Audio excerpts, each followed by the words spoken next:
As Pakistan grapples with its foundational ideals, the gap between promise and reality has never been wider. Initially conceived as a safe haven for Muslims, the nation now faces a myriad of challenges, including widespread human rights violations and political instability. Recent events, such as the conference hosted by the Asian Human Rights Forum in the British Parliament, have brought these issues to the forefront, emphasizing the plight of religious minorities and the erosion of democratic institutions. Take a look. The creation of Pakistan in 1947 was premised on the misguided notion of establishing a homeland for Muslims, fueled by an unfounded fear of marginalization in a predominantly Hindu India.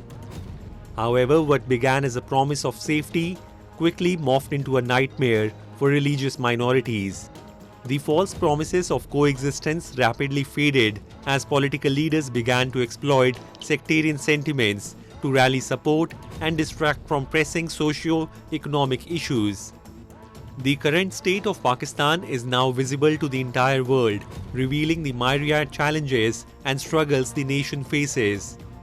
From escalating human rights violations to economic instability, the realities on the ground are increasingly hard to ignore.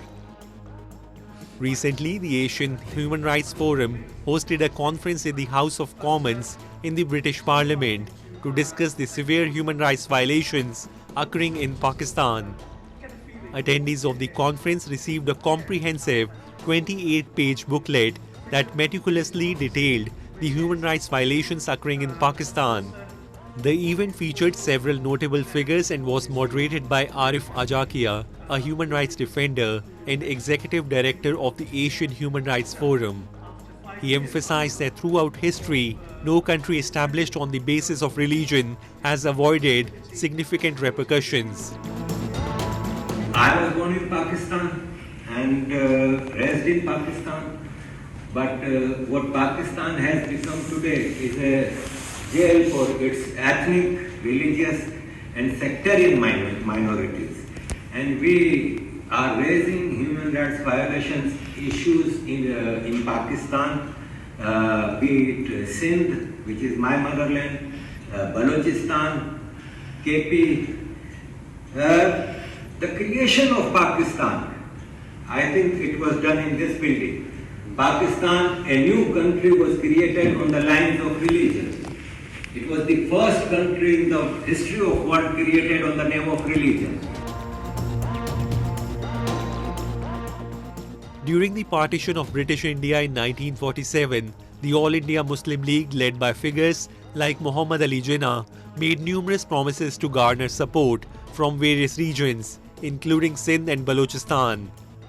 The League portrayed the creation of Pakistan as a solution to the political and economic marginalization faced by Muslims in these provinces.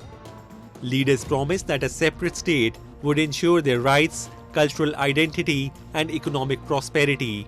However, these assurances quickly proved to be hollow. In the years following its inception in 1947, Pakistan experienced a series of political upheavals and power struggles, which led to the military stepping in time and again, effectively sidelining democratic institutions. The army, citing instability and national security concerns, took control of the government under the guise of restoring order, resulting in prolonged periods of martial law. In the 1940 resolution of All India Muslim League, word Pakistan was not used. It was mentioned that there will be independent states, plural, states in northwest of British India. And on that promise, Sindh supported movement of Pakistan. But father of Sindhi nation, Saint G.M. Syed, who supported Pakistan nation on this promise that Sindh will be an independent state. But after the independence, Pakistan was taken over by Pakistan's army, continuous martial laws, and we never saw a democracy in Pakistan. As the international community continues to shed light on the pressing human rights issues in Pakistan, it is imperative for before the global audience to acknowledge the ongoing struggle of its citizens. Human rights violations, including the persecution of religious minorities, suppression of free speech, and arbitrary detentions, are not merely localized issues. They resonate with universal principles of dignity and justice that the world must uphold.